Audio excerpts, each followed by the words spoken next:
Arrête de faire ta dramatique, Amanda. Ta sœur ne ferait jamais une chose pareille. Le ton dédaigneux de ma mère traversa la chambre d'hôpital alors que j'étais allongée là, ma vision toujours floue et ma tête martelée. Dans le coin, ma sœur Olivia se tenait les bras croisés, ce sourire narquois familier jouant sur ses lèvres. Je m'appelle Amanda Collins, j'ai 24 ans, et j'ai passé toute ma vie à entendre qu'on me disait que j'étais trop sensible, dramatique ou en quête d'attention. Mais cette fois, c'était différent. Cette fois, je savais exactement ce qui s'était passé, même si ma famille refusait de me croire. Tout a commencé lors de notre dîner familial mensuel. Tout semblait normal. La lasagne de maman, les mauvaises blagues de papa, et les pics subtils d'Olivia sur mes choix de vie. J'avais récemment été promue chercheuse principale dans un laboratoire pharmaceutique, tandis qu'Olivia, 2 ans plus jeune, se cherchait encore avec l'argent de nos parents. Encore une nuit tardive au laboratoire, demanda Olivia, sa voix dégoulinant d'une fausse inquiétude alors qu'elle me versait un verre de vin. Tu devrais vraiment sortir davantage, vivre un peu. J'ai pris une gorgée, remarquant quelque chose d'un peu étrange dans le goût, mais maman avait déjà lancé son sujet favori. Quand allais-je me caser et lui donner des petits-enfants ? J'ai ignoré le drôle d'arrière-goût amer, l'attribuant à la nouvelle marque de vin. 20 minutes plus tard, la pièce a commencé à tourner. Je ne me sens pas bien, ai-je marmonné, agrippant la table. Mes parents ont échangé des regards entendus, les mêmes qu'ils partageaient depuis que nous étions enfants chaque fois qu'ils pensaient que j'étais théâtrale. Peut-être que si tu ne travaillais pas autant, tu pourrais supporter un verre de vin, suggéra Olivia gentiment. Mais à travers ma vision de plus en plus floue, j'ai attrapé l'éclat dans ses yeux. La prochaine chose que j'ai su, c'est que j'étais au sol, mon corps convulsant. La dernière chose que j'ai entendue avant que tout ne devienne noir, c'est la voix d'Olivia. Tu vois, elle doit toujours être le centre de l'attention. Je me suis réveillée à l'hôpital, mes parents planant à proximité. Leurs visages portaient un mélange d'agacement et d'embarras. Les médecins disent que c'était probablement juste de l'épuisement, a expliqué maman, me tapotant la main avec condescendance. Tu te pousses toujours trop. Mais je savais mieux.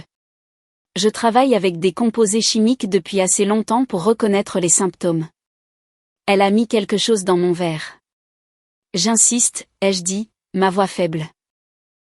Olivia a mis quelque chose dans mon vin.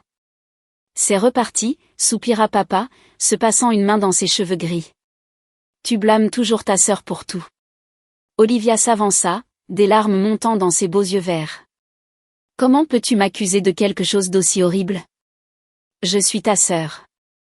Sa performance était impeccable. Elle l'avait toujours été. En grandissant, Olivia avait maîtrisé l'art du tourment. Elle cassait mes affaires et pleurait en les trouvant accidentellement cassées. Elle me poussait dans les escaliers et sanglotait en disant que j'avais trébuché. Chaque fois, mes parents croyaient leur enfant d'or plus tôt que moi, leur fille difficile, mais cette fois, c'était différent. Cette fois, j'avais la science de mon côté. Quand l'infirmière est venue vérifier mes constantes, j'ai attrapé sa main. J'ai besoin d'une analyse toxicologique, ai-je murmuré. S'il vous plaît, je sais qu'il y avait quelque chose dans ma boisson.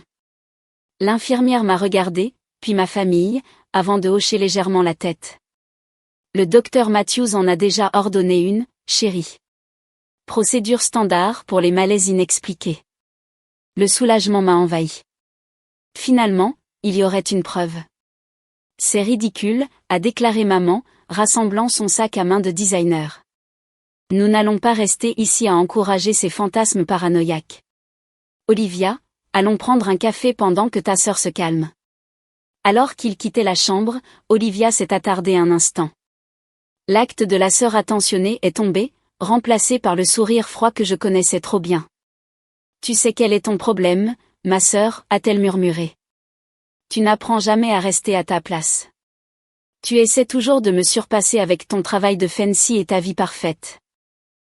Parfois, les gens ont besoin d'un petit rappel de leur place. Je l'ai fixé, comprenant enfin. Ce n'était pas juste sa cruauté habituelle. Elle avait réellement essayé de me blesser parce que je réussissais dans la vie. Parce que pour une fois, j'allais mieux qu'elle. Le test sanguin montrera ce que tu as fait, ai-je dit fermement. Elle a ri, Un son comme de la glace qui craque. S'il te plaît, ce sera ta parole contre la mienne. Qui croiront-ils? Ils ne te choisissent jamais. Alors qu'elle sortait d'un pas nonchalant, ces mots ont résonné dans mes oreilles. Elle avait raison. Ils ne m'avaient jamais choisi. Mais peut-être qu'ils n'auraient pas le choix cette fois. J'ai tendu la main vers mon téléphone, mes mains tremblant légèrement, et j'ai appelé la seule personne qui m'avait toujours cru. Ma meilleure amie Kate, une détective de la police locale. J'ai besoin de ton aide, ai-je dit quand elle a répondu. Et j'ai besoin que tu arrives avant que ces résultats de test ne reviennent. Je suis en route, a-t-elle répondu sans hésitation. Ne les laisse pas te faire sortir. Je me suis allongée sur les oreillers de l'hôpital, ma tête encore embrouillée, mais mon esprit plus clair qu'il ne l'avait été depuis des années. Olivia était finalement allée trop loin. Et cette fois, j'avais une preuve qui grandissait dans un flacon de laboratoire, molécule par molécule. Le jeu était sur le point de changer. Kate est arrivée avant le retour de ma famille, son badge de détective brillant sous les lumières vives de l'hôpital.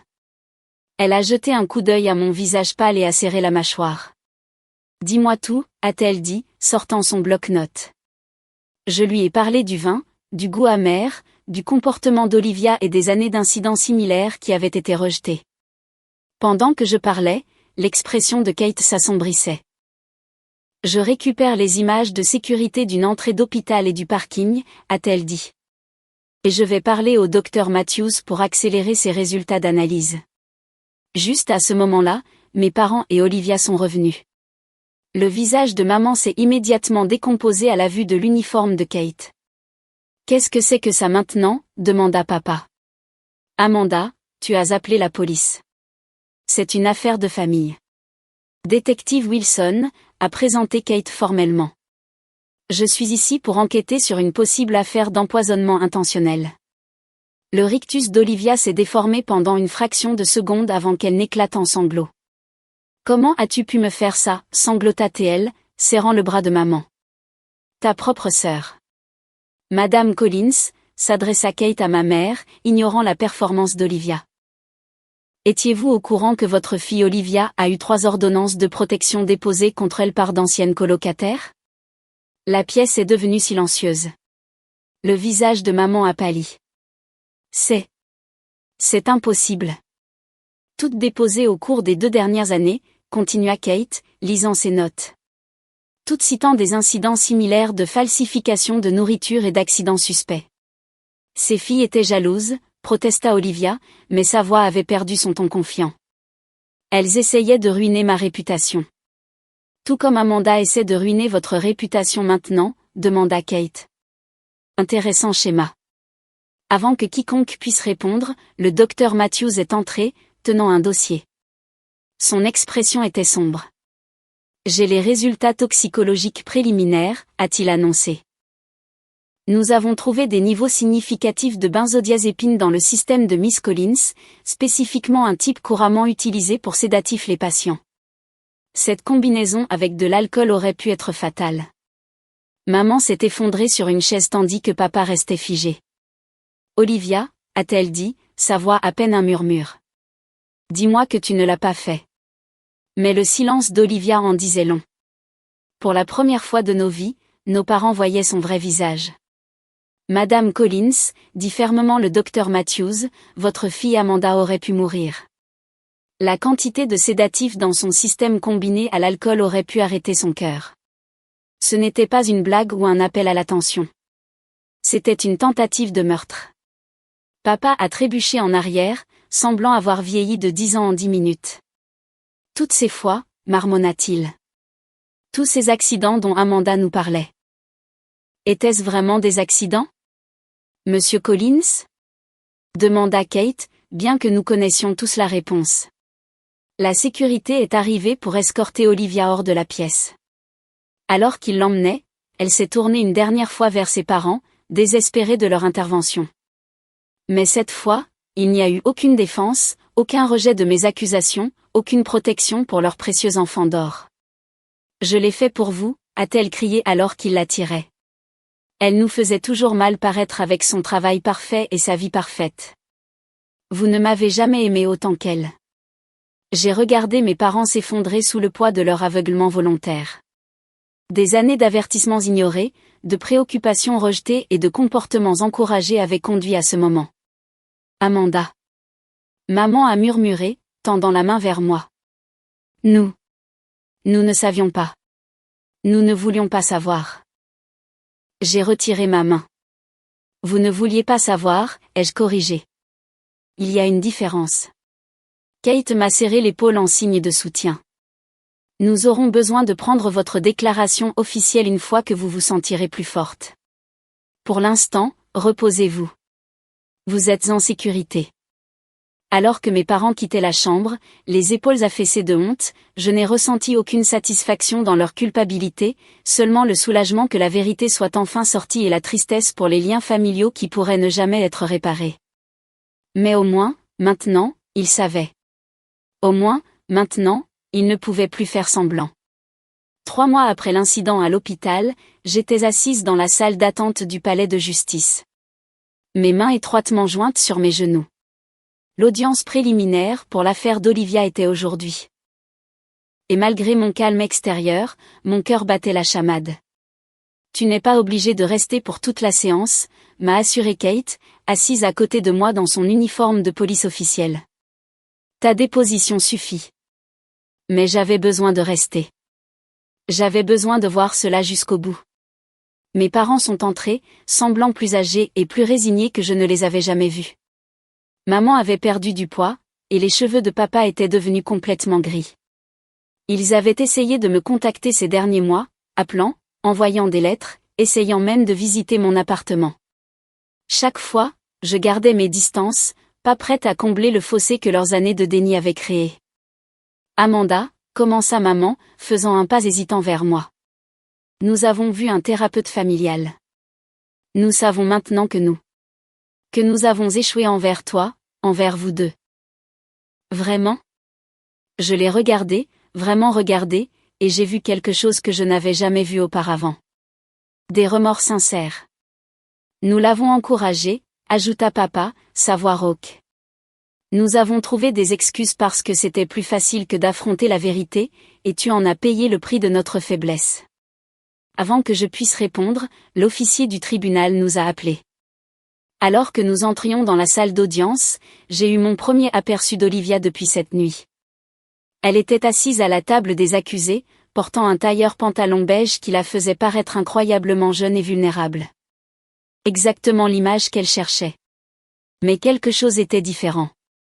Le sourire confiant avait disparu, remplacé par une tension autour de ses yeux qui parlaient de peur. Une vraie peur, peut-être pour la première fois de sa vie.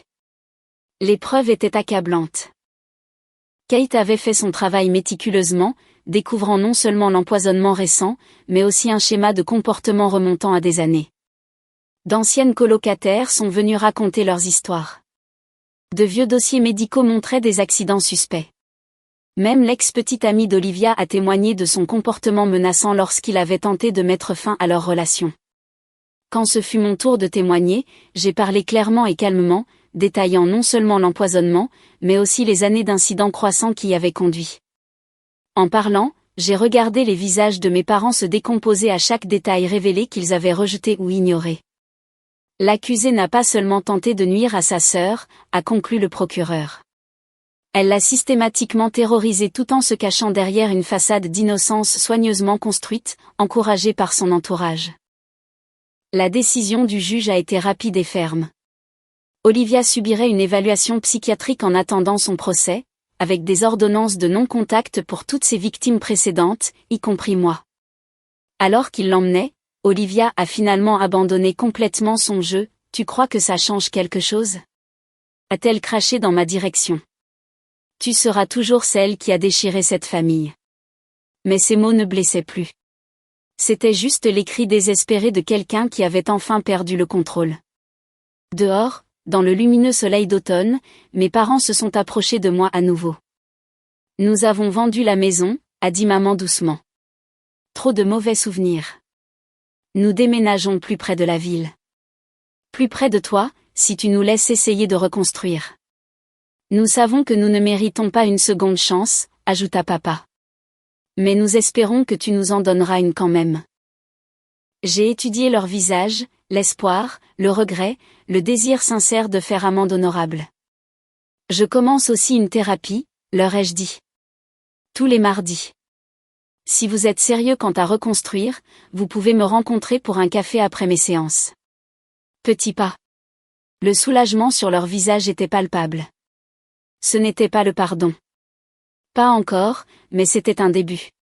Kate m'a ramené chez moi, toutes deux traitant les événements de la journée. Tu sais ce qui m'étonne, a-t-elle dit alors que nous arrivions à mon appartement. Malgré tout, tu n'as jamais perdu ta compassion. Tu voulais la justice, pas la vengeance.